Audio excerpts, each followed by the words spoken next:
Good evening, everyone. I'd like to call to order the Fishers Board of Zoning Appeals meeting for June 28th, 2023. I'd ask everyone to please rise to state our Pledge of Allegiance. I pledge allegiance to the flag of the United States of America and to the republic for which it stands, one nation, under God, indivisible, with liberty and justice for all. Thank you. Secretary, would you call the roll, please? Yes. Mr. Ferrucci. Here. Mr. Grinslade. Here. Mr. Sylvie. Here. Mr. Stevenson. Here. And Mr. Lannon. Here. Thank you. We have a quorum to conduct tonight's business. The first order of business is approval of the previous minutes from May 24th, 2023. Do we have a motion? I'll make a motion that we approve the minutes from the previous meeting. We have a motion. We have a second. Second. All in favor? Aye. Any opposed or abstain? Okay.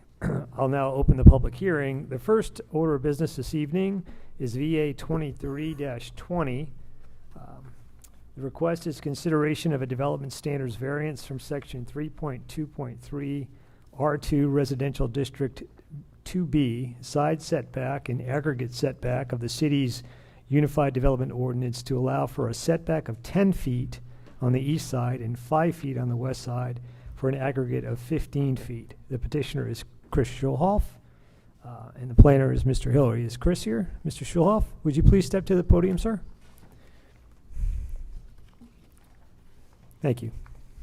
Please state your name and address for the record. Chris Schulhoff, 9709 Gulfstream Drive, Fishers, Indiana, 46037. Go ahead with your petition, sir. Sure. So the objective is to, here we go. The objective is to update my home along with adding a 3-car garage. And I do have, and I'll show you here in the slides, I do have the room to do it. But it does require variance because the ordinance, Unified Development Ordinance, has changed since the home was built. So I have to ask for a variance to do so. I do have construction ongoing, but that was separate from this. That was approved by this. I obtained a building permit, and that was approved. I'm bringing out, as you can see above the front door, a roof line, which will cover the front steps. They become very slippery, and my wife and I both have moms. They're now 80 years old, and we need to keep them safe. So we're bringing the roof line out, and then on the far right, you can see I brought the master bedroom closet out 9 feet because my wife wanted a few more clothes. So the right shows really the design we're after.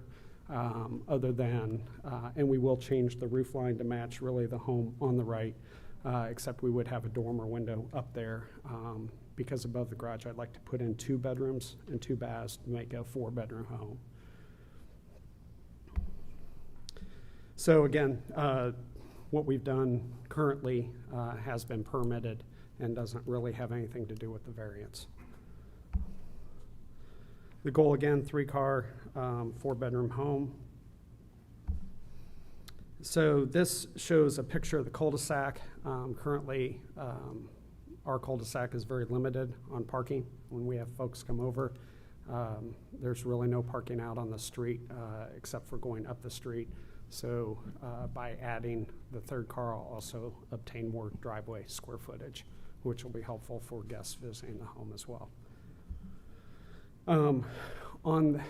You see that 2x4 there with the arrow.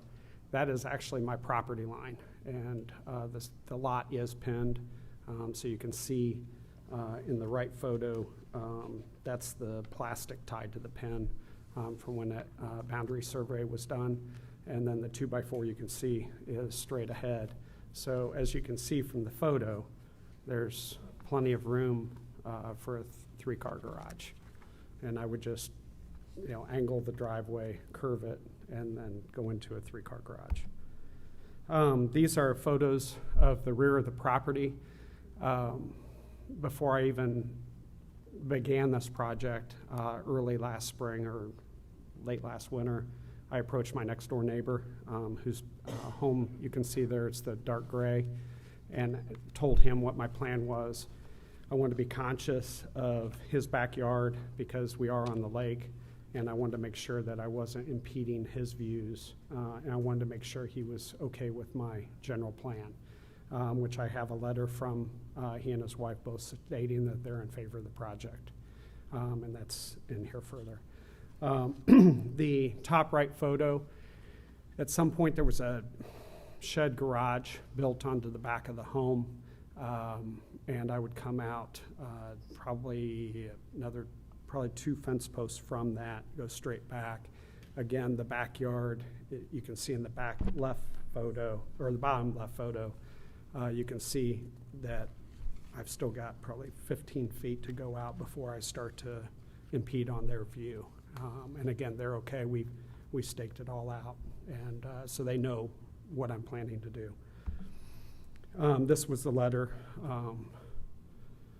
from them saying that they were okay with the project, and I do have it, the original here, if anybody needs to see it. Could you bring it to us, sir, so we can see it? Sure. We're just going to pass it amongst the board members. Sure. Thank you.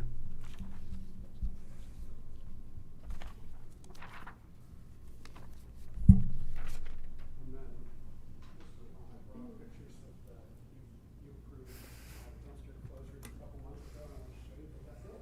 Because you never see the fruits of your labor. We actually drive around and look afterward, actually. Oh, okay. Thank you. So that is letter signed by Tony and his wife, my next door neighbor, and they're the ones that, I don't want to screw up their views and impact their lifestyle, utilizing their pool. This shows an aerial, and the blue is actually my property line. So that is their dock, but the blue line dictates where my property line is, which you would never guess that their deck is, about 6 feet off my property line, their patio. So the red outlines an aerial of what I'm trying to accomplish. That would be the footprint of the new structure. Again, I'd be tearing off that shed type structure, and I'd actually be cleaning up the roof lines. The roof lines are all hokey, so it would be just a clean, actually kind of similar to his roof line. It'd just be a clean roof line. This shows, this depicts the actual survey. At the top of the garage, I am, there's 16 feet between the structures. At the bottom, there's 19 feet between the structures. Both structures are stone, or my exterior facade will be stone also. This is a rendering of what, without the new front door system, if you will. But this shows a depiction of what the 3-car garage will look like, and this is the roof. The roof angles that I'm after. Again, you'd have a dormer window on the front and the rear of the home. The only thing we may add during construction, just to dress it up a little bit, would be maybe a door on the back of the garage and some windows, just to architecturally dress it up a little bit. And then certainly I'm going to add a lot of landscaping so it's nice for the neighbor, for the neighbor's view. The red is an outline showing the new garage, and again, we're pushing back to be able to accommodate the 2 bedrooms upstairs. And then the red over on the far right shows where we pushed out that master bedroom 9 feet. And then again, this is without the depiction of any of the bedrooms, kind of what the footprint would look like. Thank you, Mr. Schultz. Thank you. At this time, I'm going to ask staff to present. Any questions? Good.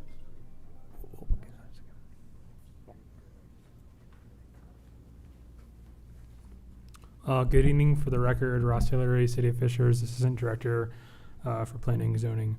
Before you tonight is VA 23-20, located at 9709 Gulfstream Drive. The property is 0.5 acres and is zoned R2 residential. In the staff report, I did mention a little bit about the history of the property. So this was developed under Noblesville zoning. We did an interlocal and joiner agreement with the city of Noblesville back in 2005. And then this property was later annexed into the city in 2009, along with the rest of the Geist neighborhood. They are seeking a variance from section 3.23, which is for side setback and aggregate setback. The setback of 10 feet on the west, 10 feet on the east and 5 feet on the west for a total aggregate of 15 feet. The standard required is 15 feet on both sides with an aggregate of 30.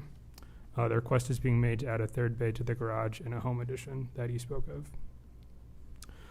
Here is the site plan. This is what he provided as well. And to kind of zoom in on those, these are the two setbacks that we're looking at tonight. The one on the left, which is the 10 feet, and then this is the closest portion of the garage next to the property line, which is a little more than 5 feet. At this time, staff has not received any public comments or remonstration. And staff does have no recommendation for the Board of Zoning Appeals tonight. Should the board approve this petition, staff does recommend that the variance is recorded on the property of the county. Thank you, Ross. Members of the board, do we have any questions for petitioner or for staff? At this time, I'd like to open the public hearing. If anyone is here for the public to speak as to this petition, please approach the podium, state your name and address. Seeing none, I'll close the public hearing. Since we have no questions, do we have a motion? Yeah, I'll make a motion.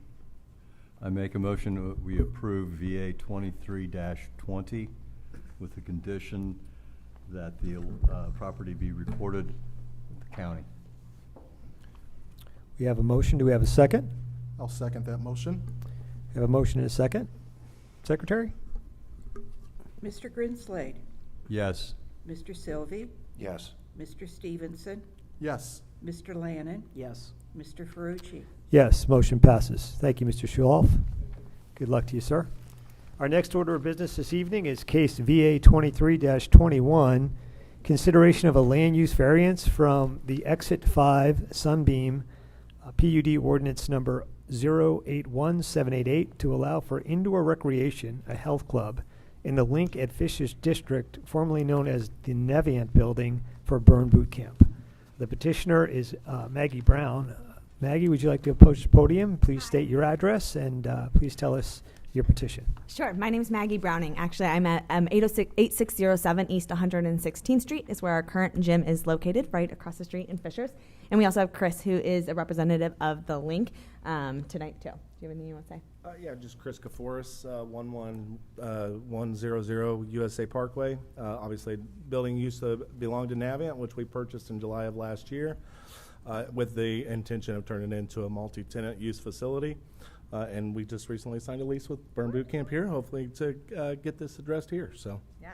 I'll let her do her thing. So I wanted to tell you guys a little bit about Burn Boot Camp and why I think that this is a great use of the property. I think that it's important for you guys to understand who Burn Boot Camp is first before we talk about why this is so important to the community. I fell in love personally with Burn Boot Camp about 4 years ago when I was at home with a 1-year-old and a 2-year-old, and I was just looking for some place to find myself again. And that's what Burn provided to me. And their mission statement, which is in front of you, it's that their mission is to ignite a global health transformation by empowering women to maximize the quality of their lives. They seek to build confidence, discipline, happiness that transcends fitness into a community of mentally, emotionally, and physically strong women.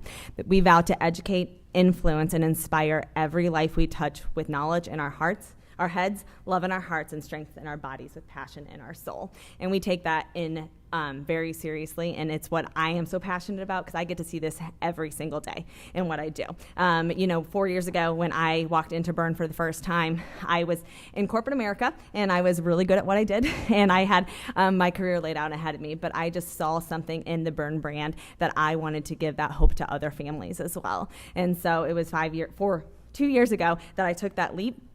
and decided to purchase the Burn here in Fishers. It had actually started in 2018, so it's a 5.5-year-old gym, and I have owned it for the past just over 2 years of that. So right now, today, we have over 550 members, and over 80% of them reside here in the Fishers community, and we employ over 20 people that live in the Fishers community as well. So we take our community very seriously here in Fishers.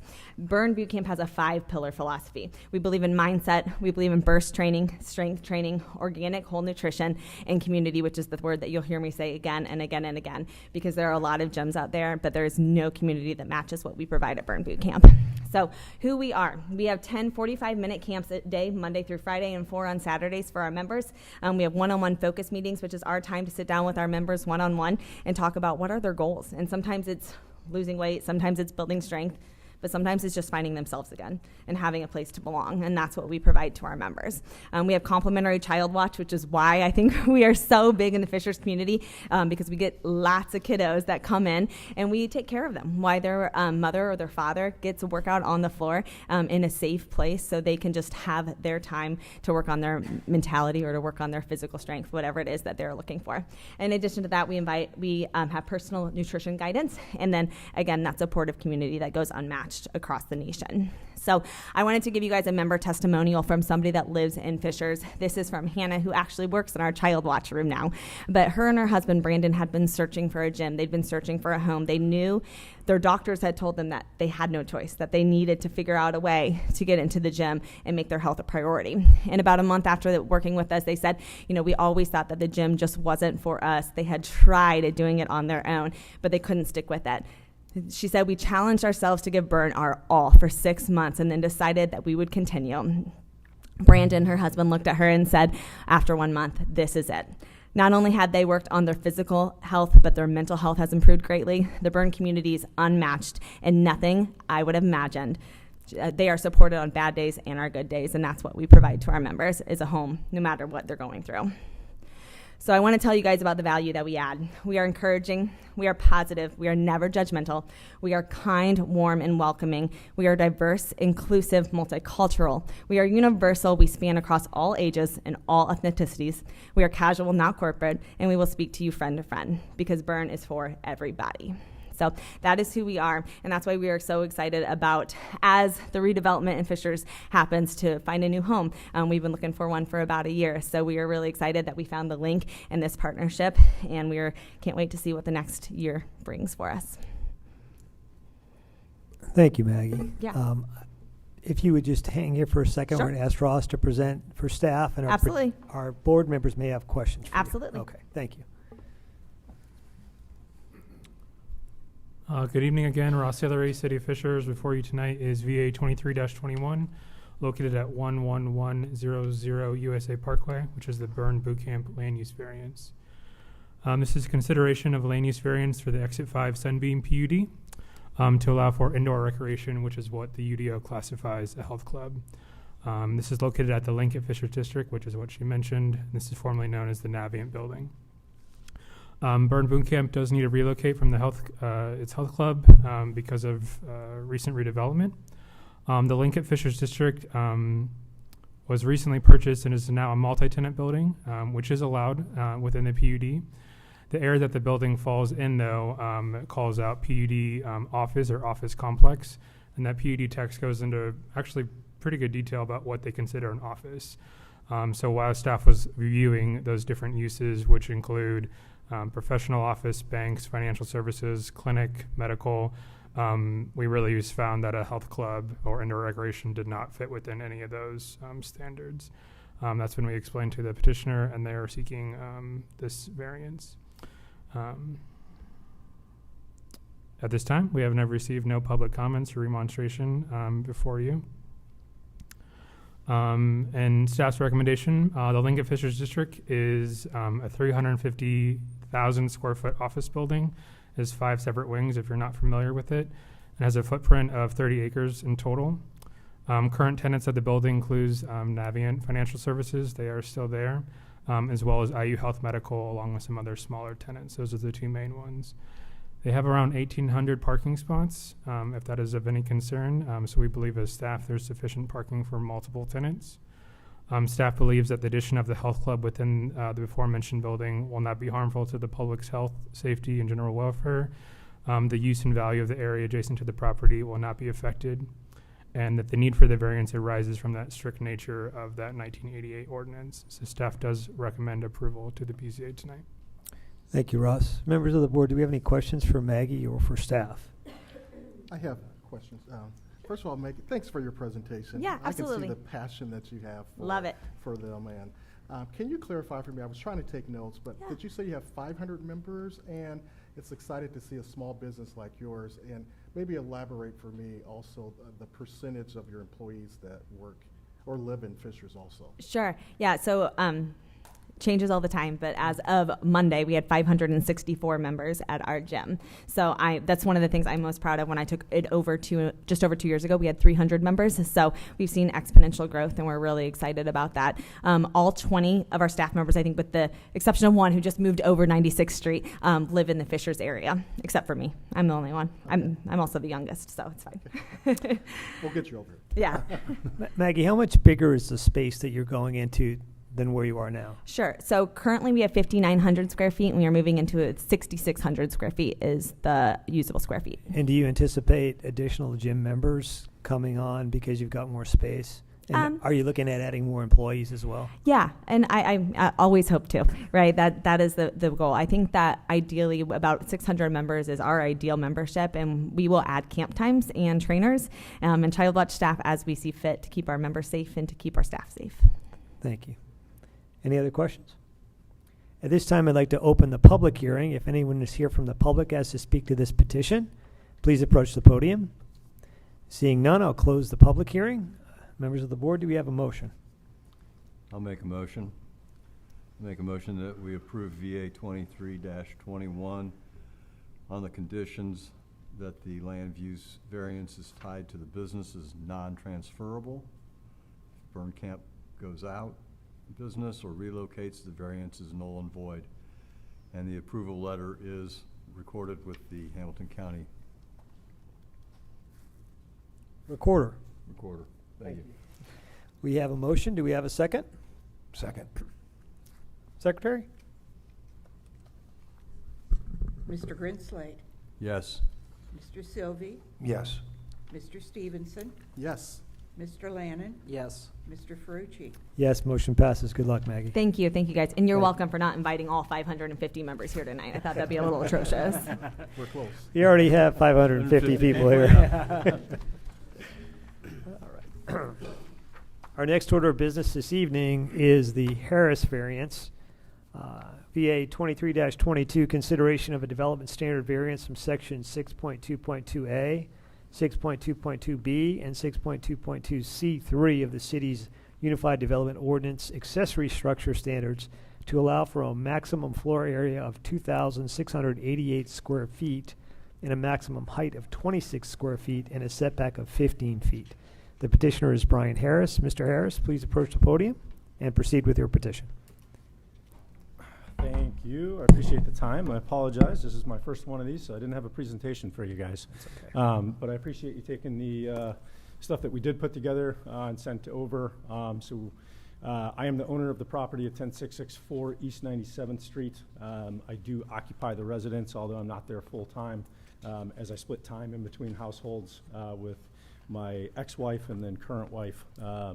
And separation that I'm dealing with. So I won't go too much into my personal life, but I don't spend a ton of time there, although I did recently move all of our stuff into the property. So I will be spending quite a bit more time there. And one of the things that I was doing as far as development was looking at adding the structure here through FBI Buildings, which you guys may be familiar with. They're a very large outfit here in Indiana that builds metal structures and buildings, garages and things like that. I have a number of different toys, if you will, that I was hoping that neighbors wouldn't have to look at, seeing as we have no HOA and I wasn't planning on hopefully storing them in the backyard.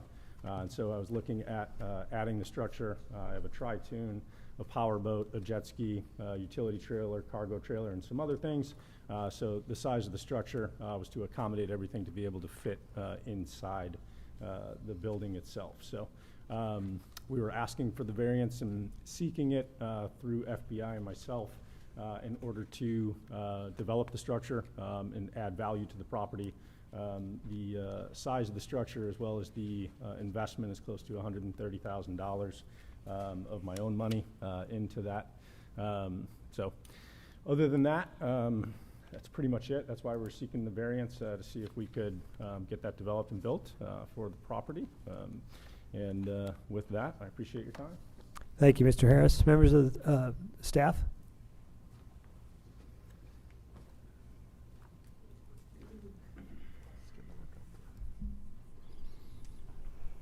Again, for the record, Ross Hillary, City of Fishers, Assistant Director for Planning and Zoning.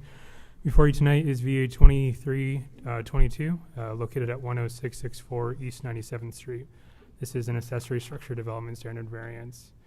The property is zoned R2 residential. It is 1 acre in total. And as you mentioned, they are seeking a variance from 6.2 to A, B, and C3 to allow for a maximum square footage of 2,688 square feet, a maximum height of 26 feet, and a setback of 15 feet. Here's the proposed site plan that was provided by the applicant and the builder. The accessory structure would be located northeast of the existing 1,300 square foot home, which is right where that pin is.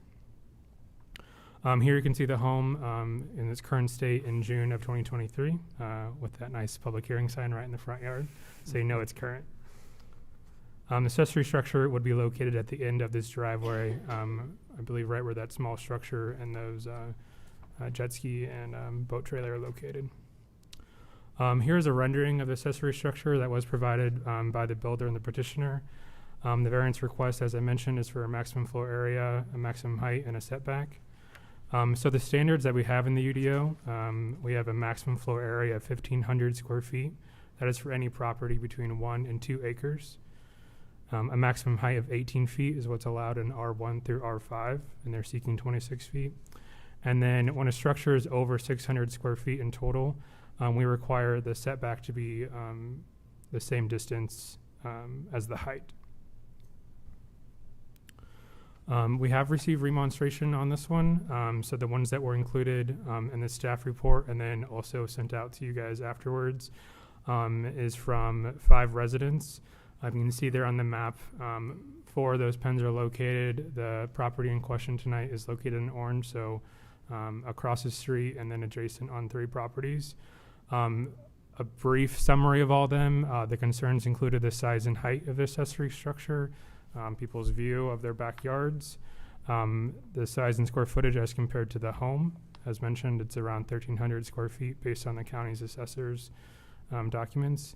And then the potential for the garage being used for the commercial use, which I think the petitioner explained what his use was tonight. There is another one on Wedgefield Court, which is about a little under a mile away. So the Unified Development Ordinance has an allowance for accessory structures that allows for typical needs of residential properties, including recreation and personal vehicles. As I mentioned, properties 1 to 2 acres, we have an allowance of 1,500 square feet for properties zoned R1 through R5 and a max height of 18 feet. Per the tax records, the associated primary structure is 1,269 square feet. This accessory structure, as proposed, would be about 200% larger than the primary structure. Staff believes that the construction of the accessory structure of this size may be injurious to the value of the adjacent properties and may affect them in an adverse manner. Staff does recommend denial on this BZA case. If the board does approve it, we do have the same condition of requesting that the approval letter is recorded with the county. Staff's happy to answer any questions. Thank you. Members of the board, do we have any questions for petitioner or for the staff before we open public hearing? Okay. At this time, I'm going to go ahead and open the public hearing. If anyone is here to speak as to this petition, VA 23-22, before you come up to the podium, would you please raise your hand so I know who's coming? Okay. The only thing I ask folks is, in the interest of time, we'll have the first person present, and if the second person or third or fourth or subsequent person has the same comment as the person before them, please just say, I agree with the person before me, and then present your remonstration, which we'd like to hear different from what we've heard before. So we've already got a number of public comments that have been submitted to us online today from staff. We're aware that there is a significant amount of remonstration. I'd like to open the public hearing now. Ask the first person to approach, state their name and address, and present. Sir, you want to be first? Thank you.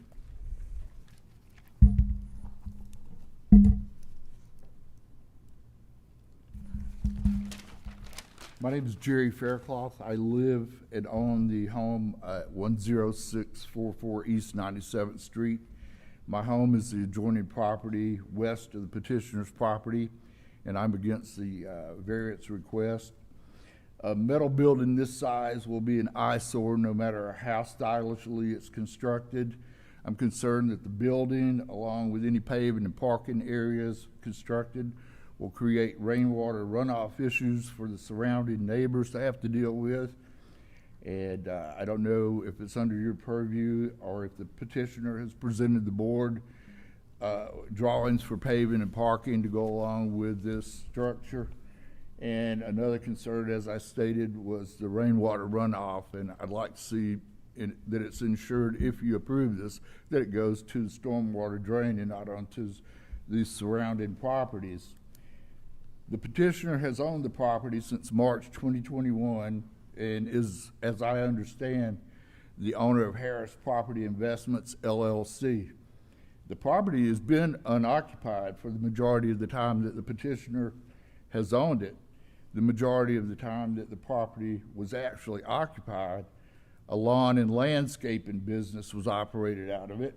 A crushed stone parking area was put in, and at times the backyard looked like a sales lot for landscaping equipment and supplies. Those occupants vacated the property in December of 2021. The petitioner remodeled the home, placed it on the market to sell in July of 2022, later reducing the sales price twice before taking it off the market altogether. We are now told that the petitioner intends to move into the move into the home, and he needs a building this size. This building is over twice the size of the home, and it exceeds what is acceptable. And I have to ask, does the petitioner have a building this size at his current residence?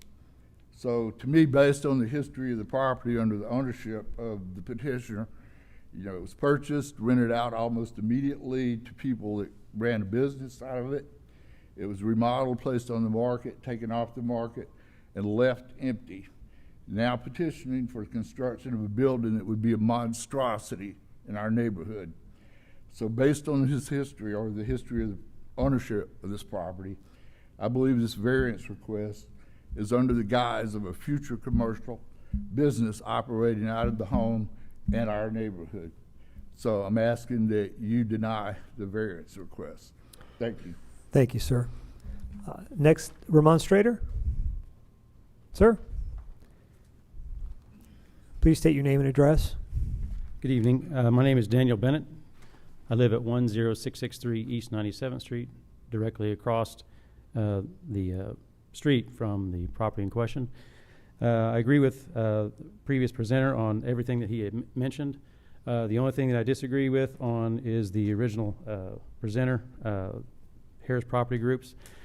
Since I've lived there since 2000, property has changed hands a couple of times. He says he actually lives there. Except for a handful of times in the last 2 years, he has not been there. I'm usually the person that goes over and picks up the trash in the yard that falls out of his trash can if there does construction work. I've done this on a number of occasions. The people that actually do come in there and do work on the residents, they don't usually go into the driveway. Reason being is because they can't get big machinery in there. The neighbor, Mr. Hicks, who I believe has remonstrated or sent the board a denial also of requesting a denial of this, is concerned because the size of the building just leads to a commercial type business being run in the area. For me, the items that do come in there, including his big toys, they can't get into the driveway, and they end up driving into my yard in order to get into their driveway. So my concern is if bigger items do come in there, it's even going to be more of a problem for me, because not only is his driveway small, but the road is small.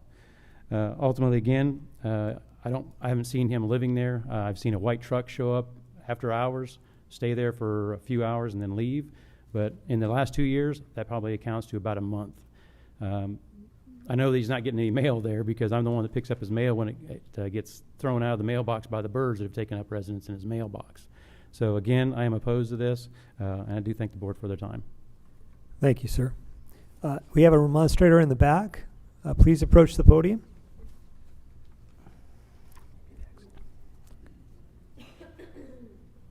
Please state your name and address, ma'am. Hi, I'm Michelle Miller, and I live at 10655 East 98th. So the southeast corner of my property adjoins Mr. Harris's property. So is agreeing with all the other remonstrators, and I had sent an email as well. There were 3 items that I had. Even if Mr. Harris doesn't plan to use this for commercial purposes, the structure, I sell real estate too as well. So the propensity for a future buyer to buy that with the intention of using that building for commercial purposes and then trying to have to deal with that afterwards, even though that's not his intent, that could very easily be another buyer's intent and attractive to another buyer. In that same token, that's very unattractive to the other homes that are there that are completely residential.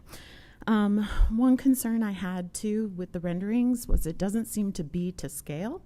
With that property being a little bit less than 1,300 square feet with a garage attached to it, 2,700 square foot floor plan would be about twice what you're looking at on there, and I don't think that's appropriate scale on there. So I just didn't know if there was anything that had actual measurements on there.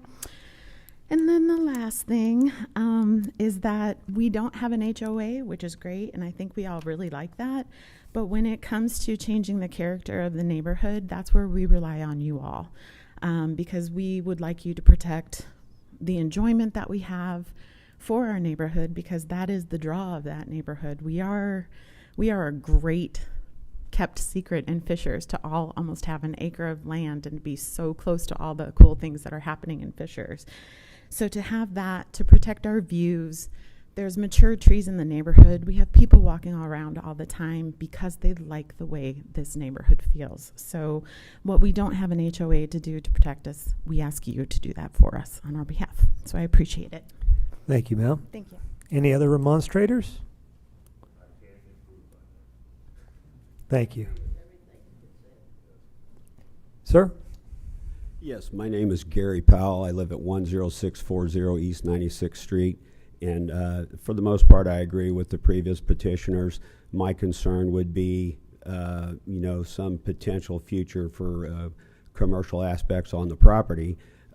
Noting most of the folks here in the room know that I had tried to do this maybe about 12 or 14 years ago, and my structure wasn't even near the scope of this, and it was denied.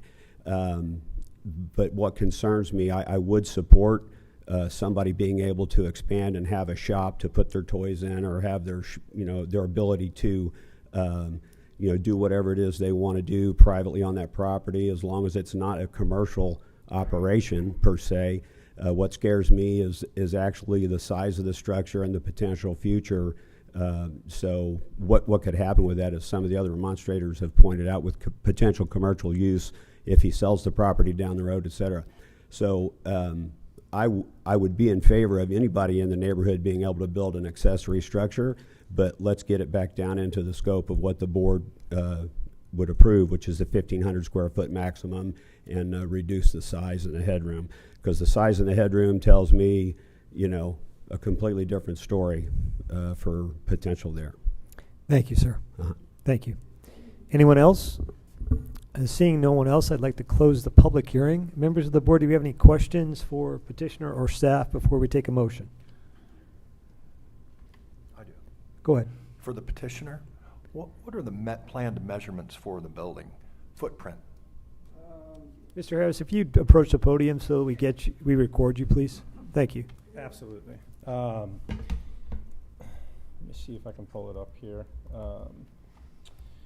So I will say, when you're looking at doing a project like this and you've never done one before, as you start looking at the costs and things like that, and then what you're putting into it, and you look at, what you can get for the money that you're putting in, I definitely made it a little bit larger than I initially anticipated, just based on, again, looking at the ceiling height that you have, because the actual trusses of the roof lower that height with a tri-tune that also has a lift on it.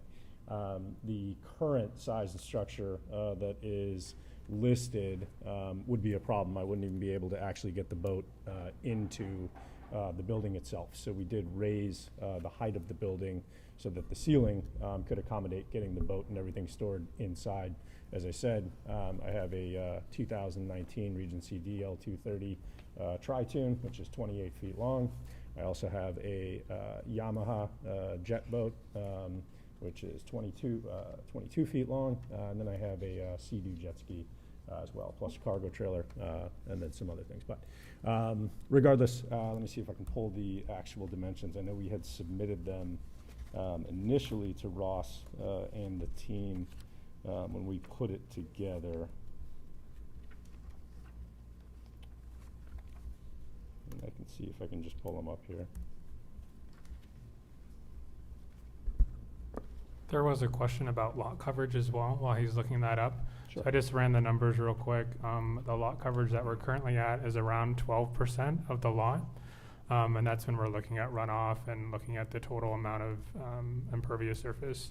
It looks like with the improvements, we're a little under 20, if that was something that you guys were curious of. Thank you. I have the stamped approvals that we had submitted. I'm just trying to see if I can actually zoom in on them themselves to get an idea.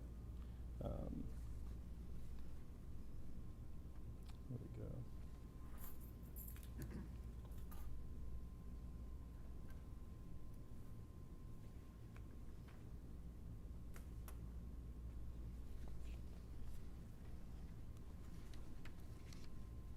Ross, is it possible that you would have the dimensions on the floor plan that we submitted for the variance with the structure drawings?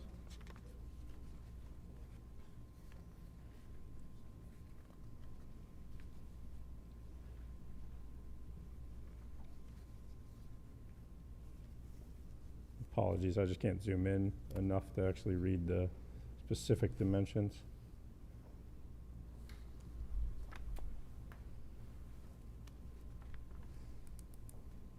I know that we had to scale it back from what we initially wanted, but the idea or goal was that the building structure itself would start at the end of the driveway and then go to the back of the property. And so basically, as we were out there taking measurements for the structure and things like that when we were doing the site survey with the engineers and survey company, we basically just ran it back so that it would accommodate the actual property size and structure and kind of flow with the house being adjacent to it. I know it's like 42 by... I have 42 by 64. There you go, 42 by 64. And 2,688 square feet. Yes. Okay. And a lot of that has to do also with the height, because we raised the height of the building to be able to accommodate to get the boats in there. So. That answer your question? Yes, thank you. Thank you. Any other questions or comments? Comment? Yeah. Go ahead. Mr. President, thanks. Mr. Harris, thanks for your presentation. Sure. Steve, as you know, I teach land use and zoning and variance at the law school, and we do cover accessory uses like this. And we know accessory uses are those uses that are on a property that is used by the primary use of the property that is incidental, customary, and subordinate to the primary use. So my concern here as it relates to, as we read in the staff report and was presented by the petitioner, is that the accessory structure is going to be, I think we said 200% larger than the primary structure. So we have this accessory use that is 200% larger than the primary use, which I don't think that fits into the criteria for it to be subordinate or incidental. This type of structure is customary for the primary use, but the size of it doesn't fit into the subordinate and the incidental use. So for that reason, I would probably be voting to deny this. I can make that motion unless someone else has comments regarding that. Any other, before we entertain a motion, do we have any other comments, questions for petitioner or for staff? Mr. Stevenson?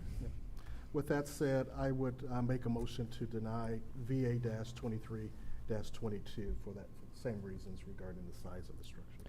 Thank you. Secretary? We need a motion. Second. Oh, excuse me. Second. Thank you. We have a motion. Do we have a second? I'll second. Second. We have 2 seconds, but I think Mr. Sylvie was first. Got it. All Mr. right. Grinsley. Oh, no. What? I mean, I'm sorry, yes. Okay. Motion to So deny. Yes on the motion. clarify that, Tom? Denied. Okay. Mr. Sylvie. Yes. Yes to deny. Correct. Thank you.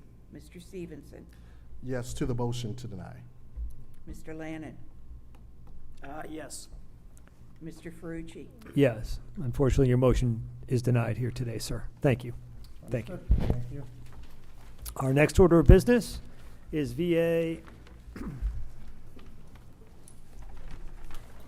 No, it's special exemption. Oh, I'm sorry. This is a special exemption, less special exemption. Exception. The address is 7825 Dawson Drive, Fishers, 46038. Case number 104154. It's consideration of a special exception to allow for a short-term rental use. For example, excuse me. Hello, folks. Could you, if you have any comment, could you please maybe go in the corridor so that we can keep our meeting going? Thank you. Thank you. I'm going to go ahead and restart that. So this is the special exception, a short-term rental, 7825 Dawson Drive, Fishers, 46038, case 104154, request of a special exception to allow for short-term rental use, Airbnb, VRBO, on a property zoned for single-family residential, zoned R3. The petitioner is Hugh Lee. Is that correct? Hugh Lay. Hugh Lay, I'm Mhm. sorry. And Ms. Lay, please go ahead. Mr. Hugh Lay is actually the owner. Oh, I'm okay. just representing him. I'm sorry. And your my name is and Brooke address, please? Haston. Okay. Address is 81 Charing Cross in Indianapolis. All right. So Mr. Lay lives out of state, so he asked me to come and represent and share the presentation he did put together for you guys to review this evening. So he does own 7825 Dawson. He's owned that property for, I believe, about 1.5 to 2 years now as a rental property. He'd like to turn it into a short-term rental, allowing, like you said, for Airbnbs and VRBOs. So wanted to share his information here that he put together. So a little bit about the summary, as well as some of the negative and positive contributions that it can have for the community, and then to talk a little bit about what guest policies potentially would be in the management team if this is granted for short-term rentals. So I know some of the neighbors are here. I know that many people are probably familiar with the property, driving by and things like that, and maybe have seen over the past couple years some of the condition issues that the property's had. The prior owner before Mr. Lay did unfortunately let it go completely. So Mr. Lay, when he purchased it, did quite an extensive renovation and had long-term rentals, long-term tenant in place for over a year, who unfortunately was not much better as far as with the upkeep of the property. Let me just move on though, because I don't need to read the whole thing here for you. This will go into it a little bit more. Okay, so prior to him owning it, like I shared, the condition of the home was very negative. And then with a long-term tenant in place that's there for 12 months, I do work in property management, and typically the lease is in place for that tenant to be responsible for things like the trash, for the lawn care. If there's a maintenance issue, it's their responsibility as the tenant to let the owner know. With a long-term rental, the owner is not on the premises very often. When you have a 12-month lease in place, you have your own rights, you have privacy a bit, and it's sort of up to you to call in if there's some kind of issues. Unfortunately, because of that, I think neighbors could attest to, The lawn has not been kept up to par at this property. The inside as well as the outside of the home, there's been siding that's been down that wasn't called in, things of that nature. So whenever he had it as a long-term rental, as well as the previous owner, we did see a lot of devaluation of the property, as well as, for the community and for the neighborhood. Here's a few photos of what the property looked like when he purchased the home, kind of how the previous owner left it, unfortunately. Okay, and then as a long-term tenant, there's issues with tenants unfortunately needing to be evicted. Trash, like I mentioned, on the exterior that's been left. There was a trash violation that was cited from the city as well due to the tenant and what they had left out.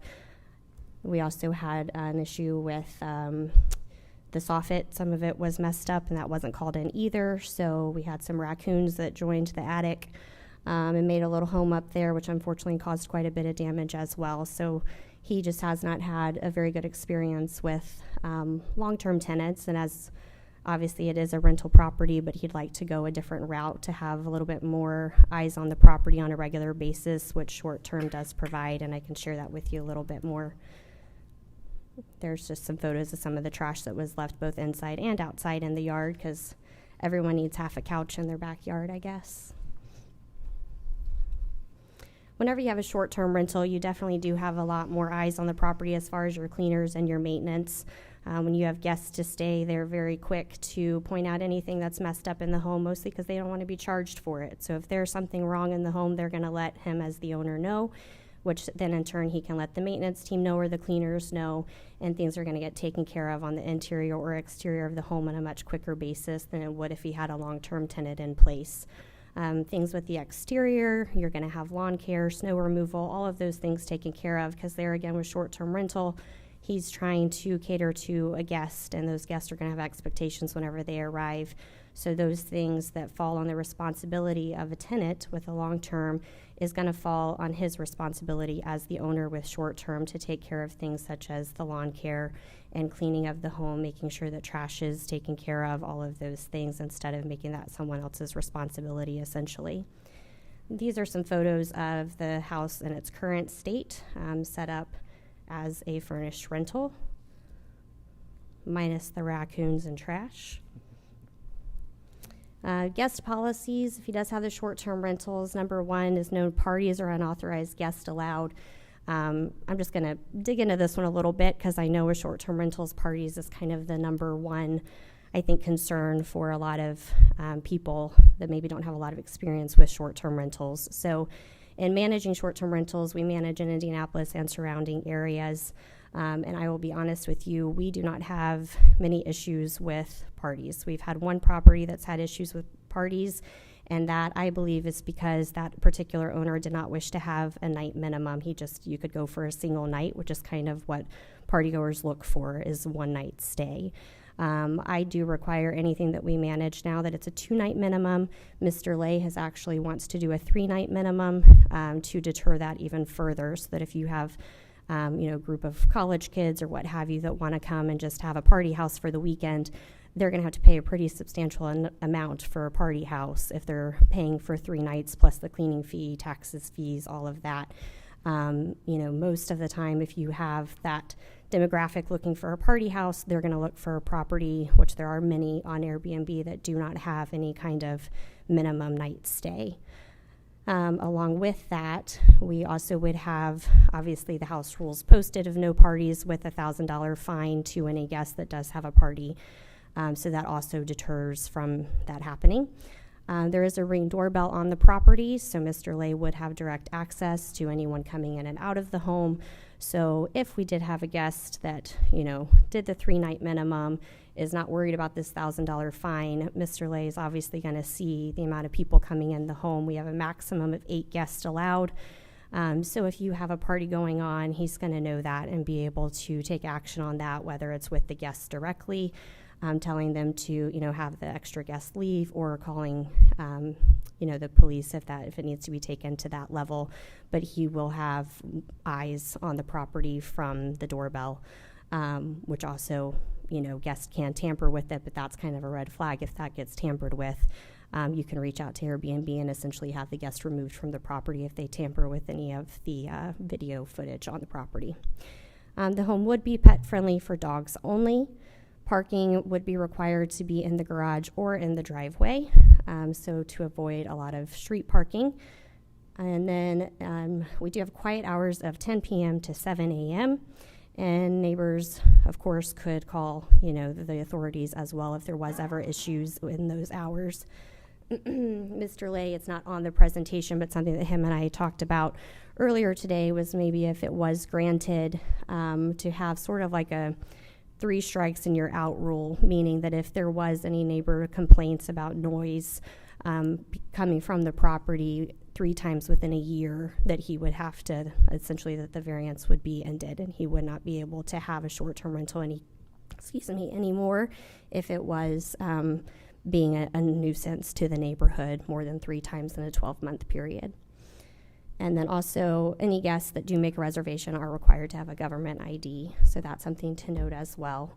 One other thing, just going back to the parties and unauthorized guests, there again from my management experience, a lot of those also you find in locations that are closer to universities and things of that nature. It's not necessarily what you find in the homes that we manage in the suburbs. It's just a different demographic than what you would have, near Broad Ripple or something like that. This is Mr. Lay's contact information. He, like I said, is not local, but he would be very involved with the guest as well as with the property on a regular basis and having the access to the ring that I shared. And then the local team, Brooke, which there again is myself, and our company will be helping him kind of oversee stuff here locally a little bit. And then we have the cleaners as well. Our team does have a maintenance team, so if he does have maintenance issues along the way, then he would be reaching out for the maintenance calls for that. And then also he does plan to do a periodic reach out, to see if there's any issues from the community with the property. But he strongly feels that having a short-term rental is going to actually make it better for the neighborhood, for the community, because of the fact that I said there's just a lot more, whether it's his cleaners or us as a maintenance team or his own eyes on the property, there's a lot more people touching the property, if you will, versus just the guest or a long-term tenant if he were to stay as a long-term rental. So. Thank you. Okay, thank you. Thank you. Steph?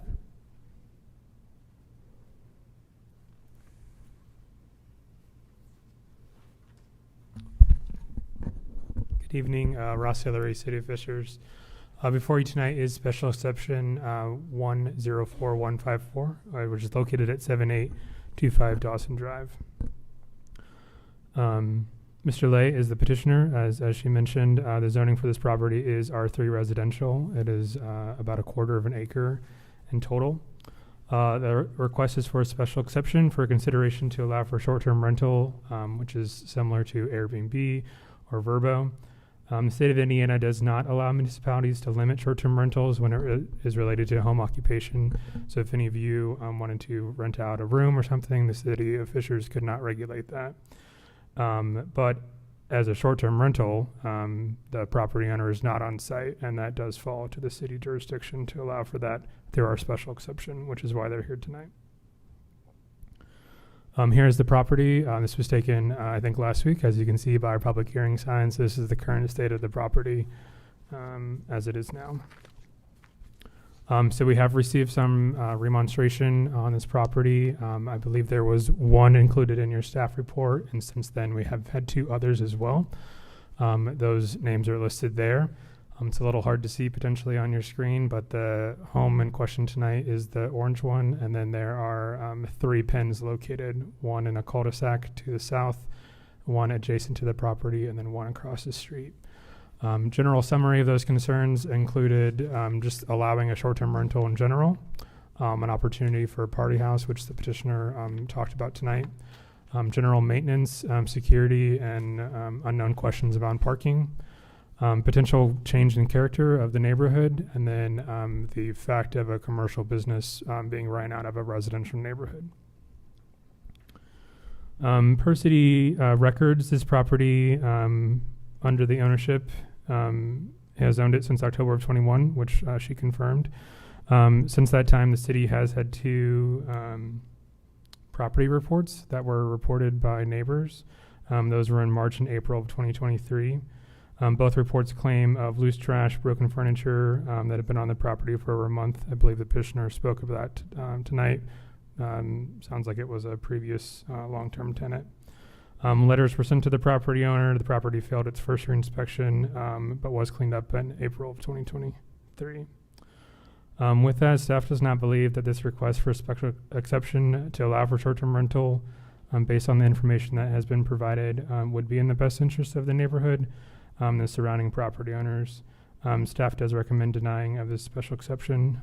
Like any other, if you guys do approve the petition, we do ask that the property variance letter is recorded with the county. Megan and I have been here for 6 years, and I believe this is our first special exception in regards to short-term rental. So we don't really have any previous cases either. Happy Thank to you, answer any Ross. questions. Thank you. Members of the board, any questions for petitioner or for staff? I've got a couple for the petitioner. Ma'am, would you please? Thank you. So how many times has whoever owns this house, I don't want to, Mr. Lee, been to the property since he bought it? Do you know that? I don't know the answer to that, actually. I just started working with him in the past few months. Okay. So I'm not sure. He has not been to the property since I've worked with him over the past, I would say, 4 months or so. Okay. But I don't know how many times he was there prior to. Okay. And do you know what the process was for screening folks that he was... The long-term rental? Mm-hmm. Yeah, so he was working with a management company that does background checks. They do, it's a credit background as well as criminal background. They do verify income, check for any previous evictions or anything of that nature. So it's a pretty decent, a standard what you would see with most long-term tenants that they have to go through as far as screening. So unfortunately, some people can make stuff look a little better on paper than it is in reality, but I do think due diligence was done on those previous tenants. Okay. So I guess real quick, just kind of walk me through this. Like, how does making different folks of different walks of life coming in and out of this house better than a long-term solution for a neighborhood? So a lot of it comes with the maintenance and the cleaning of the property, and just if you have a short-term rental, you're looking at most of your people are coming in for a weekend, or maybe you have a business traveler who's coming in Monday through Friday, so they're there for 4 nights. And then you have your cleaning team that's going to come in and turn that property. So that means that if there's anything that's wrong with the home, whether it's a maintenance issue or a cleaning issue or anything like that, it's going to be taken care of by the staff.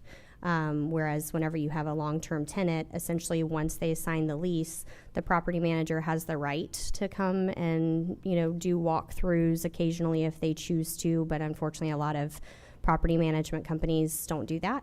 Like I said, I wasn't managing the property whenever it was a tenant. But a lot of people will maybe just do a drive-by, but they're not going to walk around the house and see the couch sitting on the back porch broken and things like that, or they're not going to go in the home and see the deterioration that's going on inside the house. So a lot of times whenever you have a 12-month tenant in place, you'll go that 12 months without really being in the home if that tenant doesn't tell you that anything's wrong that you need to come in for. Yeah. So I guess, I don't know, given the location, what the appeal is for making this an Airbnb, but what's to stop, I'm 32, I know that I was a knucklehead when I was in college. What's to stop a bunch of knuckleheads from going there and throwing a couch out of a window or off a balcony and doing the exact same thing that a tenant's doing right now long term?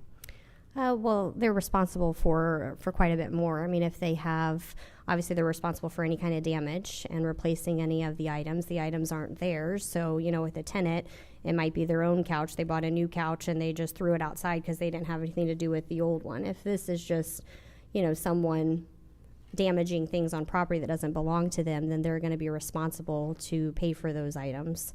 As well as the additional, if it's because of a party or rough housing, they're going to have the $1,000 fee that they would be charged for that as well. So it gets to be a pretty expensive thing for someone to go in and damage the property. For example, anything that's done through Airbnb, it's called air cover.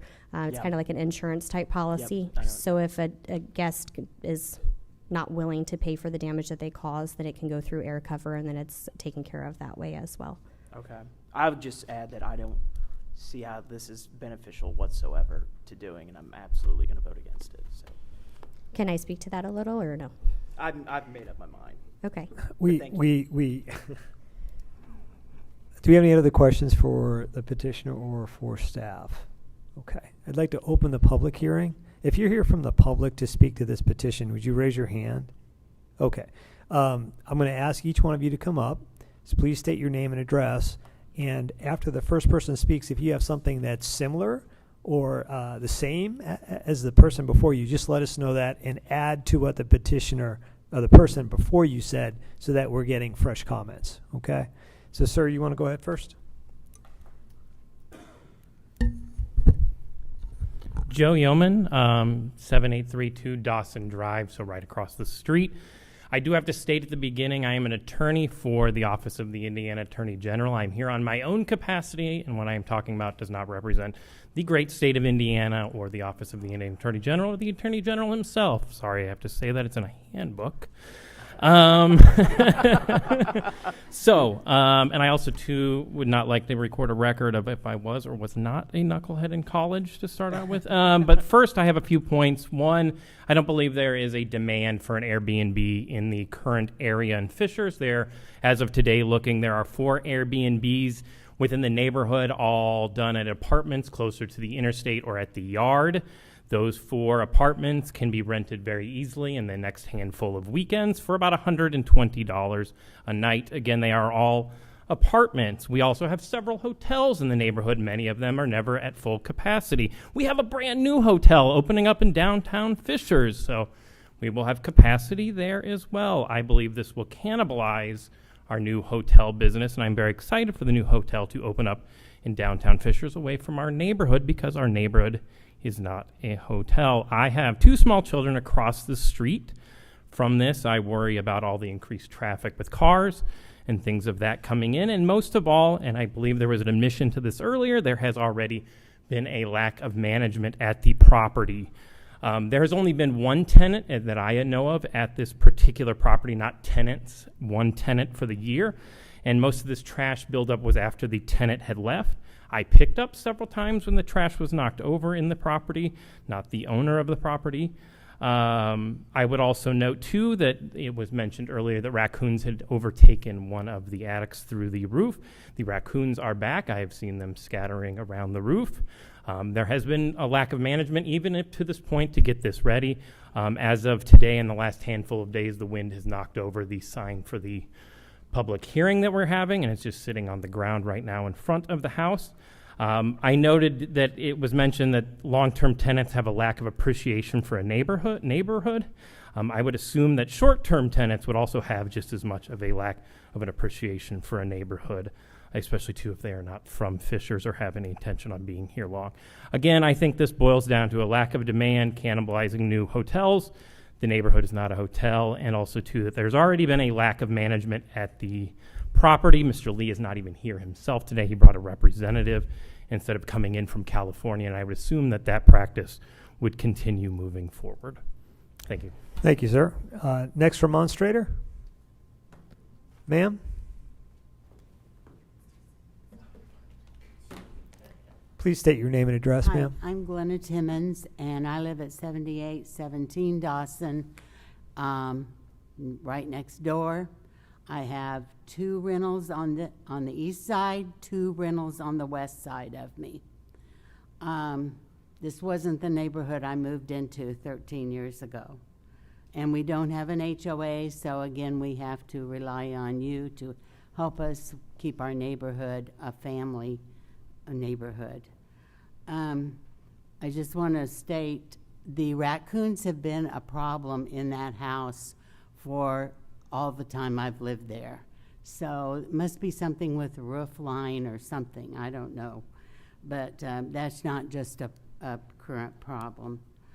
I will say I knew the owner or the previous renter that just left.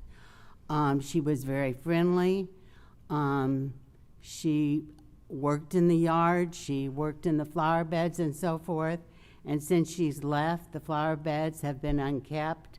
I have seen nothing done to the outside of the property to make it look more attractive.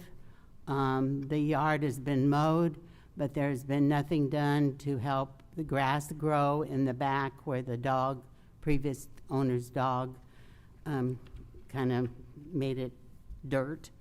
And there's been packages left out by Amazon overnight there. I suppose it was furniture or something that was being put into the house to make it ready. That was a concern to some of the neighbors too, that packages were being left out overnight. I've had a lot of problems with other things because of the rentals on both sides, but you know, I don't think it's anything that would be addressed or be different now that making this an Airbnb. You know, I read in the paper about the problems that the Indianapolis police have had with these short-term rentals, and I don't think it's something that we want in our neighborhood, especially since we're so close to downtown Fishers and a very active Holland Park that has a lot of children running around there. So thank you for your time. Thank you, ma'am. Thank you. Next remonstrator.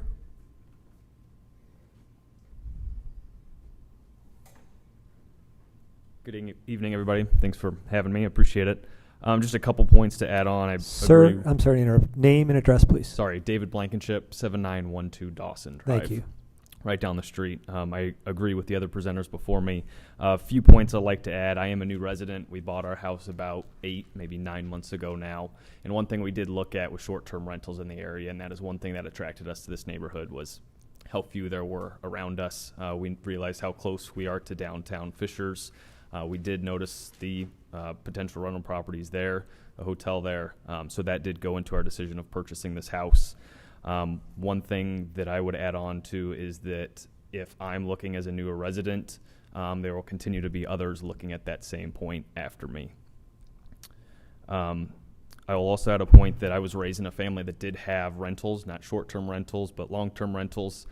We moved 7 or 8 states away, and we still had individuals checking on the house daily, would report to us, and it was written into our contracts that would be cleaned up immediately, and there was various penalties throughout. It sounds like that has not been happening with the previous owners, as we saw the house not being taken care of as it should.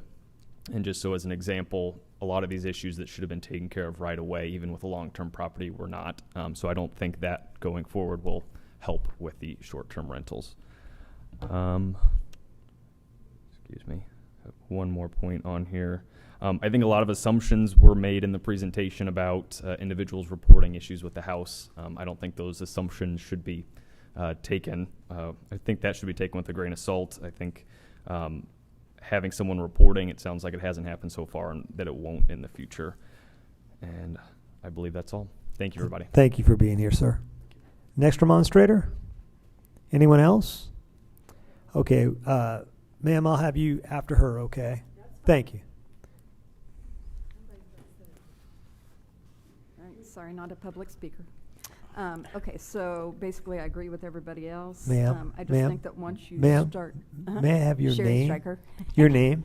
Sherry Stryker. And where do you live, ma'am? 7872 Dawson Drive. Okay, go ahead. Just talk to us. It's okay. Sorry. Okay, so anyway, I think that once investors start coming into a neighborhood and see that there's the potential to pull up those properties, that it doesn't stop at just one house. And I feel like that's a potential of things that could happen on our street, since there are about 4 rentals that I know of so far on our street. I can say for sure that 3 of those rentals are not well taken care of. This particular rental has been a problem. The cops have been there at least twice or 3 times in the past year. I know before the people that were currently there, the cops were there on a regular basis.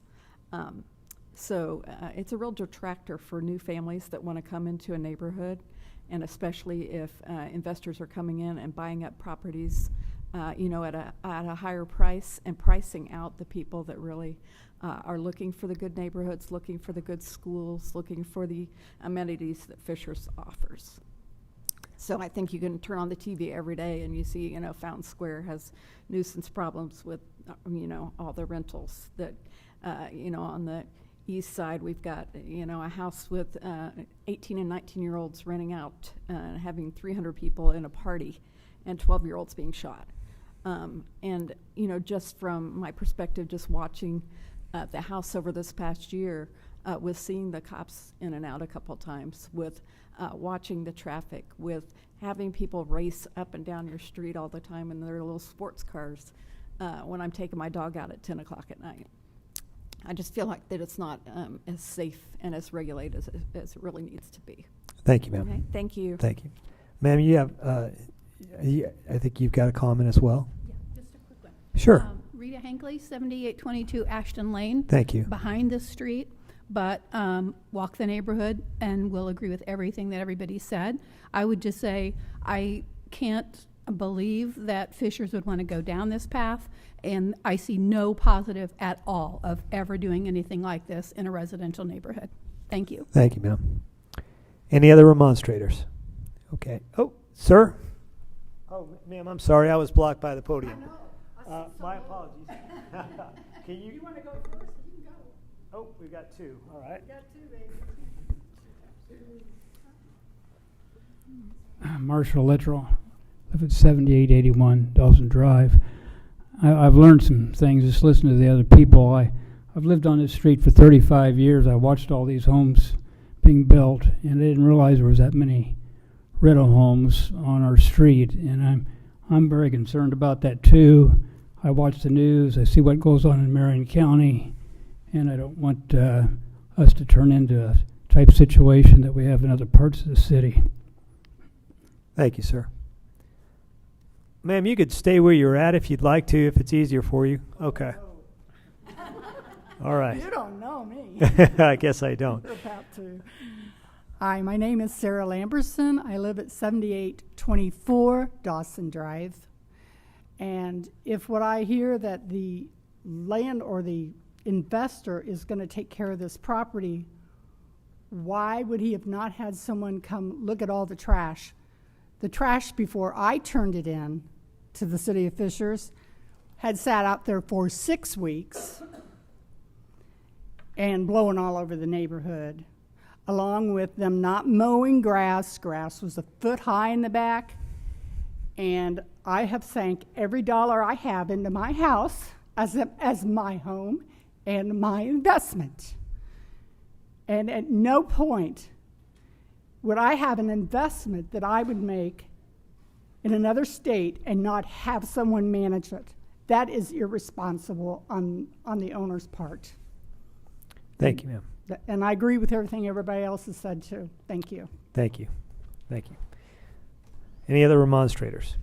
Okay, seeing none, I'm going to close the public hearing. Members of the board, do we have any questions for petitioner or staff before we take a motion? Do we have a motion? I'll make a motion. I make a motion that we deny special exemption 104154. We have a motion. Do we have a second? I'll second that motion. Secretary? Mr. Grinslade. Yes. Mr. Sylvie. Yes. Mr. Stevenson. Yes. Mr. Lannon. Yes. Mr. Ferrucci. Yes, motion is denied, ma'am. Thank you. Okay, do we have any new business this evening? No new business. Staff communication? Yeah, so it has our next meeting in July. The date is listed on the agenda, but because none of the items were continued tonight, we actually will be canceling that meeting. So I just wanted to give you guys a heads up that you have July off. Thank you. Okay. With that, I'll go ahead and adjourn the meeting this evening. Thank you. Thank you. Good meeting.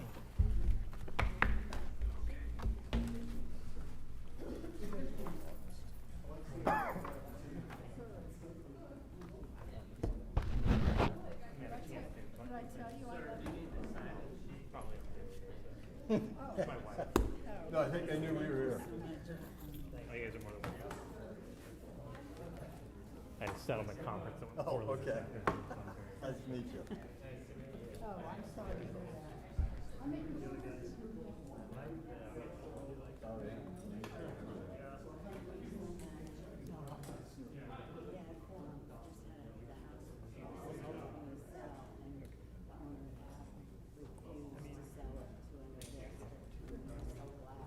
I expected that.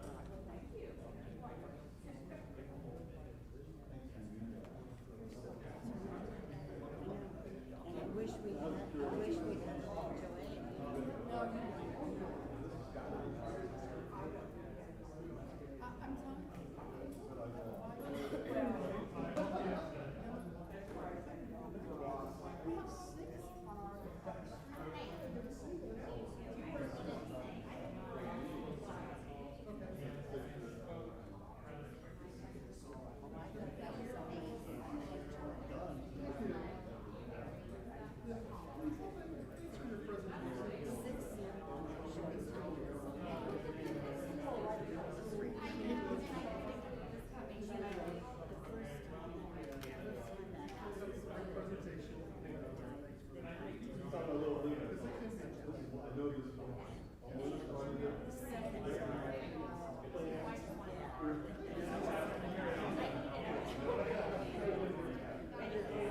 Have midnight. Because the guy didn't do, the flip correctly. And then, before that, he had the drug test. But I felt safe with it. I knew that I was on the drug Yeah. And they were good to me. They were really good to me. So I know they're gonna have neighbors. Thank you. Thank you guys so much. You have non-traditional. Oh, I see. Thank you guys so much. You have